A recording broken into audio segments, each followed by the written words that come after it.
Hi everybody, Rabbi Yaakov Moskowitz here, and I am so excited to join Haderech for the pre-Pesach program. You know, when you see all the work that Haderech is doing, it is so unbelievably inspiring. Seeing all the shiurim, all the programs that they're making for kids, for adults in the UK, throughout the world, giving people chizuk, helping people grow, it is mamish unbelievable. And kol hakavod to you, to Haderech, for all of this incredible work and this incredible Harbatzas HaTorah, and I'm so honored to be able to be a part of it. You know, if you had to think about the top 5 most stubborn people to ever exist in the world, I would assume that everybody would have Paro somewhere on that list, if not even number 1. I mean, he went through so many of these makos, such pain, such suffering, yet with every single one he refused. He was so stubborn, and he wouldn't admit that there's HaKadosh Baruch Hu. He wouldn't let Klal Yisrael go. He just kept on going with his beliefs, with his kfirah, despite all of this tremendous suffering. Yet, after Barad, the hailstones came down, Paro did something that was very uncharacteristic of him. All of a sudden, the pasuk tells us that Paro says, Hashem hatzadik va'ani va'ami harashoim. Hashem is righteous, and me and my people are wicked. Whoa, what's going on here? Paro? Paro's admitting to HaKadosh Baruch Hu that Hashem is righteous and that he's wicked? Why? All of a sudden? Out of nowhere? And the Riva explains so beautifully. Listen to what he says. The Riva explains the reason why Paro admitted that Hashem is righteous, why Paro essentially did tshuva at this point, is because prior to the Makkah of Barad, Hashem gave Paro a warning.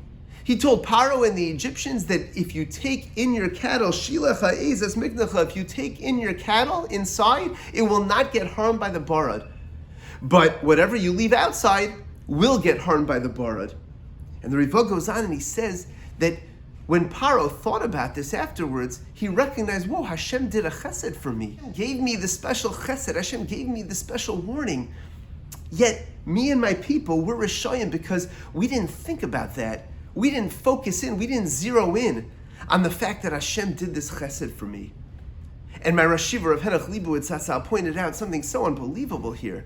You know, Paro went through 6 makkahs already, total devastation. Dam tzfardei akinim orov dever shchin, physical pain, emotional stress, financial concern. Hashem brought all of this about to Paro to get him to change, yet he didn't do it. He wouldn't change, he wouldn't admit. But what is it that got Paro to recognize that there's HaKadosh Baruch Hu, to get him to change? It's the fact that he zeroed in and recognized that Hashem is doing a chesed for me. Hashem was thinking about me. Hashem thought of me and my people, and he gave us this special warning to bring in our cattle, even though we didn't listen. But the fact that Hashem thought to do that and was thinking of me and was doing chesed for me, that message resonated so deeply within Paro. Hashem cares for me. And that caused this unbelievably stubborn individual, this tremendous akshan, to turn around and to recognize, whoa, Hashem hatzadik, va'ani va'ami harashoim. The power of recognizing the chesed and the care that somebody else has for you can make a person who is so stubborn do a complete 180 and totally change their worldview. And it was only because Hashem hardened Paro's heart that Paro continued to refuse, and there were the other makos. But besides for that, this chesed, the recognition of the chesed, is what brought Paro to these levels. Let us go into Pesach and take this lesson from Paro, that if we want to grow in our emunah to even higher levels, and if we want to help our children strengthen their belief, strengthen their emunah, what we need to do is recognize the chesed Hashem that is going on constantly within our lives. Think about the fact that HaKadosh Baruch Hu has given you your life. Think about the fact that Hashem has given you your wonderful family. Hashem has put you in a certain circumstance where you have a job, you have parnasa, you have your home. So much chesed Hashem is doing for us constantly. And on Pesach, and specifically on the Seder night, When we say Dayenu, when we say Hodu Lashem ki tov ki la'olam chasto, let's think about all the constant chesed that Hashem is doing for me.